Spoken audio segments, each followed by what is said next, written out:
नमस्कार दोस्तों, मैं हूं मेधांश गोयल और आज की इस वीडियो में हम कवर करेंगे क्लास 7 जियोग्राफी बुक के पहले चैप्टर एनवायरनमेंट का पार्ट 3।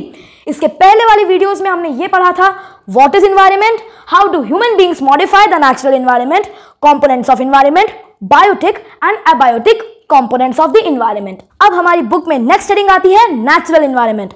नेचुरल एनवायरनमेंट बोलते ही जब हम इमेजिन करते हैं तो हम सबके दिमाग में ये आता है plants, animals, air, water, land forms, ये सब आने लगती हैं और इन्हीं सब चीज़ों से मिलकर बना होता है हमारा नेचुरल एनवायरनमेंट। जो हमारा नेचुरल एनवायरनमेंट होता है that consist of all the various land forms, land, water, air etcetera. Natural environment में जो हमारी पहली सब हेडिंग आती है वो है लिथोस्फीयर। जैसे कि नाम से ही पता चल रहा है कि लिथोस्फीयर कुछ ना कुछ तो लैंड से रिलेटेड होगा, उसके अंदर लैंड फॉर्म्स वगैरह होंगे, तो वही लिथोस्फीयर होता है। Lithosphere is the thin solid layer of the earth where we live. ठीक है, अब जो solid layer of the earth है, जो हमारी अर्थ है, वो किससे बनी है? जो सॉलिड लेयर है वो किससे बनी है? Rocks, minerals and a thin layer of soil, है ना। So the lithosphere is made up of rocks, minerals and a thin layer of soil. तो जो हमारा लिथोस्फीयर होता है ना, उसका सरफेस इरेगुलर होता है। अब यहाँ पे इरेगुलर का क्या मतलब है?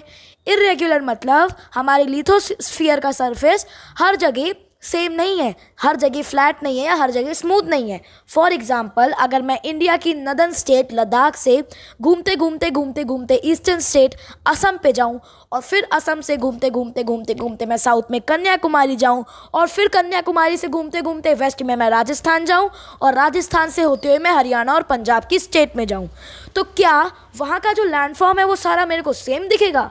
नहीं।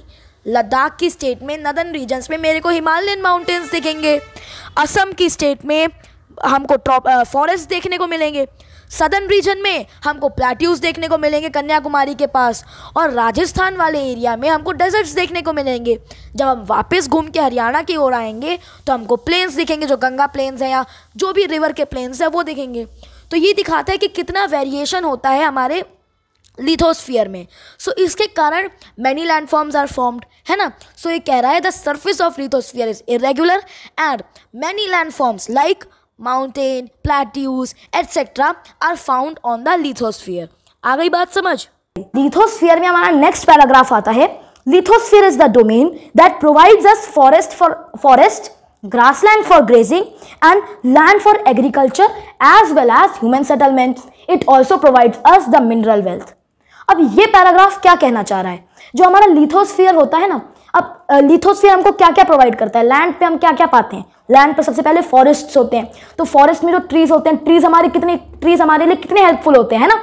ट्रीज से हमको फूड मिलता है ना, तो वुड मिलता है, शेल्टर होती है लोगों की जो जंगल में रहते हैं, है ना। ठीक है, अब नेक्स्ट हमारा आता है ग्रासलैंड फॉर ग्रेजिंग। अब ये जो ग्रासलैंड सिस्टम है, अब ग्रासलैंड फॉर ग्रेजिंग क्या होता है?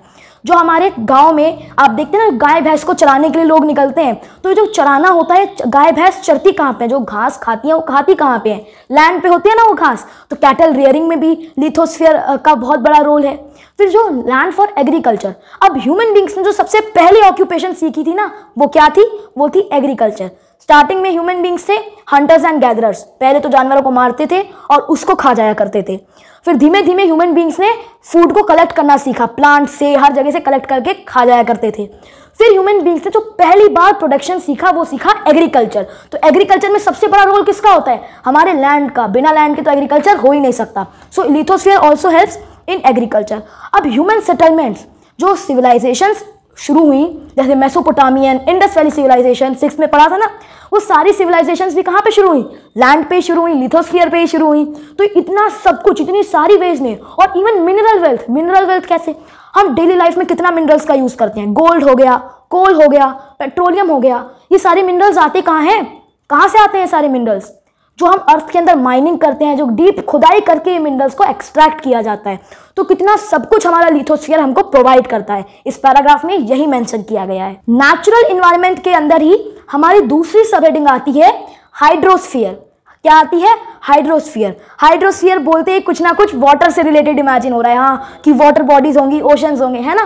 तो इन्हीं सब चीजों से मिलकर बनता है हमारा हाइड्रोस्फीयर। तो हाइड्रोस्फीयर क्या होता है?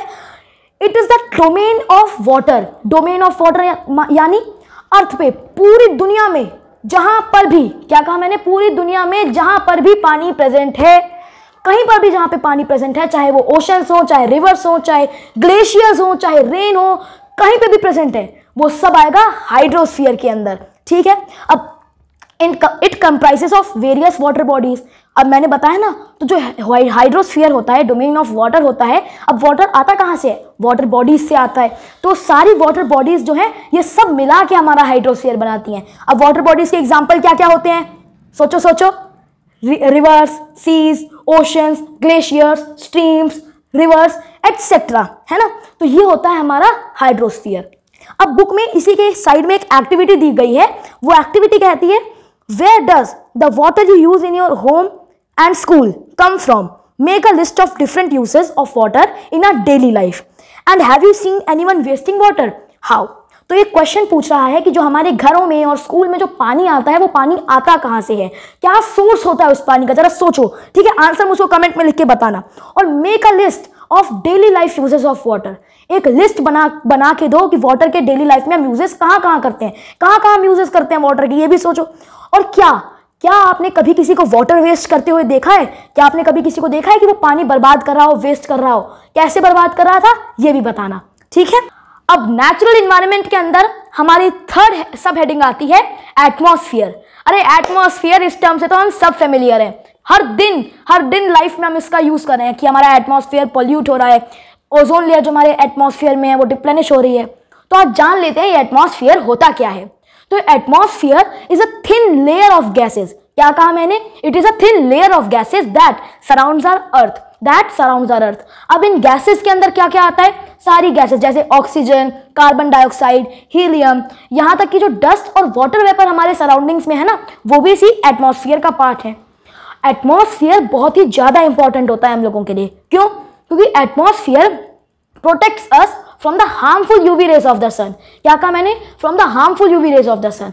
जो हमारे इन्वायरमेंट के अंदर ओजोन लेयर है ना, वो हमको जो सन की स्कॉर्चिंग हीट होती है उससे बचाते हैं। तभी तो आजकल इतनी गर्मी क्यों हो रही है? क्योंकि जो हमारा ओजोन लेयर है, जो अर्थ के एटमॉस्फेयर का ओजोन लेयर है, वो डिप्लेनिश हो रहा है, जिसके कारण ग्लोबल वार्मिंग हो रही है। और ये डिप्लेनिश क्यों हो रहा है? ये डिप्लेनिश हो रहा है because human beings are modifying the natural environment according to their need. The fumes from the cars, the धुआं from the factories and the heat from these ACs and heavy machineries destroying the ozone layer। हमारी अर्थ की ozone layer खराब हो रही है।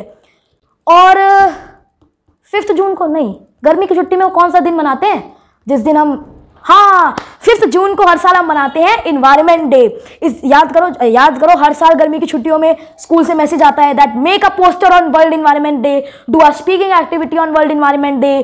फिर हम उसको अपलोड करते हैं, रात भर जग के पोस्टर बनाते हैं। फिर वो पोस्टर्स हमारे स्कूल के नोटिस बोर्ड्स पे, डिस्प्ले बोर्ड्स पे लगते हैं। खैर मेरी ड्राइंग तो बहुत भयंकर है, इसे टीचर्स लगाती नहीं है। मैं स्पीकिंग एक्टिविटी में जरूर पार्ट लेता हूँ। खैर ये सब तो मजे होते रहेंगे, पर इसे ये याद कर लो कि 5 जून को, every year 5 June we celebrate world environment day. हो गया ये क्लियर? अब नेचुरल एनवायरनमेंट के अंदर हमारी नेक्स्ट और 4th हेडिंग आती है, 4th डोमेन आता है बायोस्फीयर। नाम से ही पता चल रहा है कुछ ना कुछ तो बायोलॉजी से रिलेटेड है। अब ये बायोलॉजी क्या होती है? Study of plants and animals, है ना। तो ये बायोस्फीयर भी जो है ना, it is the world of living organisms. क्या है? World of living organisms. और लिविंग ऑर्गेनिजम्स क्या क्या होते हैं? Plants and animals. हम ह्यूमन बींग्स भी एनिमल्स के अंदर ही आते हैं। अरे इससे एक जोक की बात याद आई, जब हम शैतानी करते हैं ना, उपद्रव करते हैं, मम्मी कहती है अरे जानवरों की तरह क्यों बिहेव कर रहे हो। मम्मी से कहता है अरे मम्मी जानवर से तो निकले हम, और ऐसा ट्राई मत कर देना भाई, बुरी तरीके से चप्पल पड़ी। अरे मजाक कर रहा था, हम जानवर तो हैं, पढ़े लिखे वाले जानवर हैं, है ना, बिल्कुल स्मार्ट, क्योंकि जियोग्राफी पढ़ते हैं, हिस्ट्री पढ़ते हैं ना। ठीक है, तो अब जो हमारा बायोस्फीयर होता है ना, biosphere is the world of living organisms, और इसके 2 पार्ट्स होते हैं। कौन कौन से? The plant kingdom and the animal kingdom. It consist of the living organism. ठीक है, क्लियर हो गया बायोस्फीयर? कोई डाउट्स हो तो कमेंट सेक्शन में आप मुझसे पूछ सकते हैं। मैं फुल कोशिश करूंगा कि उसका आंसर मैं आपको बिल्कुल सिंपल लैंग्वेज में दे दूं। अब आता है टाइम सेल्फ चेक का। आज का क्वेश्चन ऑफ द डे है, what are the 4 major domains of the earth. उसका आंसर आप मेरे को जल्दी से कमेंट बॉक्स में लिख के दीजिएगा। 30 सेकेंड का टाइम है आपके पास और टाइमर शुरू होता है। और हाँ, अगर मेरे दोस्तों के मम्मी पापा साइड में बैठे हैं तो मैं उनसे कहना चाहूंगा, नमस्ते आंटी अंकल, आप जरा 2 मिनट ध्यान दीजिएगा कि मेरा दोस्त आंसर लिख पा रहा है या नहीं। अगर वो आंसर नहीं लिख पा रहा है तो उसको वीडियो दोबारा से देखने की जरूरत है।